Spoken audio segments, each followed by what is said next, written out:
दीरबाला के गांव मीना डोग में बर्फबारी के बायस मकान की छत गिर गई। इस कर्दू में बस पर मट्टी का तोड़ा गिरने से 4 मुसाफिर जख्मी हो गए।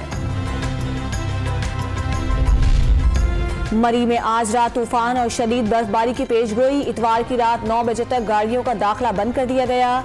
इस्लामाबाद से मरी जाने वाले तमाम रास्ते बंद कर दिए गए। मरी में बर्फबारी और ट्रैफिक जैम में हजारों गाड़ियां फंस गईं। सयाहों को निकालने के लिए रेस्क्यू ऑपरेशन जारी।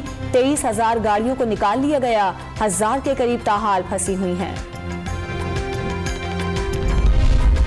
कराची में साइबेरियन हवाएं चलने से शहरियों के दांत बज उठे। सर्दी की लहर 16 जनवरी तक जारी रहने का इम्कान। लाहौर में बारिश के बाद सर्दी में इजाफा हो गया।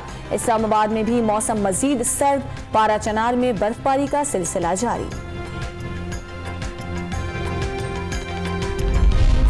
कोरोना के बायस पैदा होने वाले चैलेंजेस के बावजूद कारोबारी शरह बढ़ गई। 9 माह के दौरान रजिस्टर्ड कारोबार के मुनाफे में 59% इजाफा हुआ। जाहिर होता है कि मईशत मजबूत हो रही है। मुलाजमतों के मौके पैदा हो रही हैं। वजीर आजम का ट्वीट। मुल्क भर में मुस्बत केसेस की शरह तकरीबन 3% तक पहुंच गई। 24 घंटों के दौरान 1345 नए मरीज सामने आ गए। गिलगित बल्तिस्तान मुल्क का पहला कोरोना फ्री सूबा बन गया। लाहौर में ओमिक्रॉन के 28 मजीद केसेस रिपोर्ट। और पाकिस्तान सुपर लीग 7 का काउंटडाउन शुरू हो गया। सप्लीमेंट्री ड्राफ्ट की तकरीब आज होगी। तमाम टीमें मजीद 2-2 खिलाड़ियों का इंतखाब करेंगी।